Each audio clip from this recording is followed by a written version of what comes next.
Hi అండి, మీ money kitchen ఛానల్కి స్వాగతం అండి.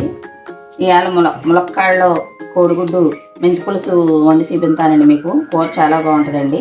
ఇందులో కూరకు కావాల్సిన పదార్థాలన్నీ మీకు చూపిస్తాను. ఒక 5 కోడిగుడ్లు తీసుకున్నానండి, 2 ములక్కాడలు, 2 ఉల్లిపాయలు, 4 పచ్చిమిరపకాయలు, 1 స్పూన్ కారం, స్పూన్ మెంతులు, స్పూన్ కళ్ళుప్పు, కొంచెం పసుపు, కొంచెం చింతపండు, కొంచెం కొత్తిమీర. ఇవన్నీ కట్ చేసి తయారీ విధానం మీకు చూపిస్తానండి. మనం ముందుగా పొయ్యి వెలిగించుకుందామండి.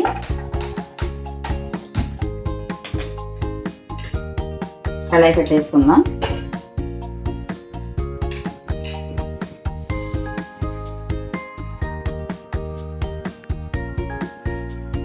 కళాయి వేడైందండి, కొంచెం నూనె పోసుకుందాం.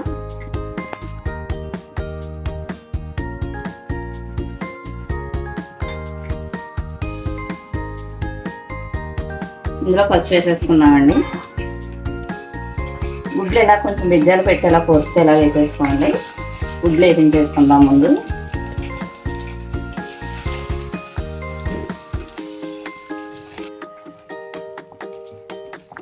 గుడ్లు అయిపోయినాయండి, తీసేద్దాం.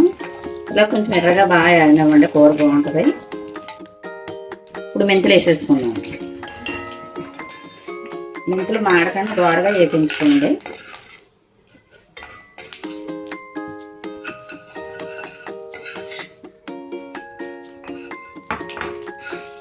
ఇప్పుడు మెంతులు వేసిపోయినాయండి, ఇలాగా ఎర్రగా వచ్చాక ఉల్లిపాయలు వేసేసుకున్నాం.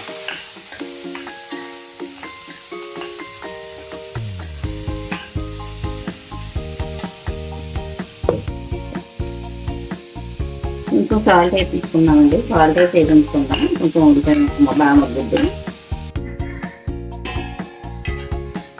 ఇదిగోండి, 5 నిమిషాలు వేసి ములక్కాయ ముక్కలు వేసేసుకుందాం.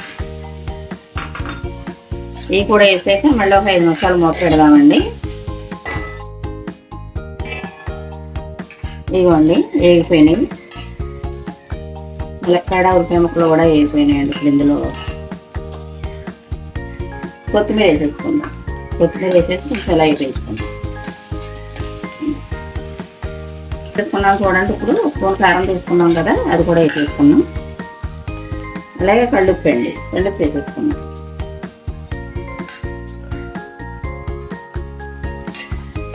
ఒకసారి అలాగే వేపించేసి మళ్ళీ ఒక్క సెకండ్ మళ్ళీ అలా ఒకసారి మూత పెట్టుకుందాం. మగ్గిపోయిందండి. ఇందులో చింతపండు పులుసు పోసేసుకుందాం.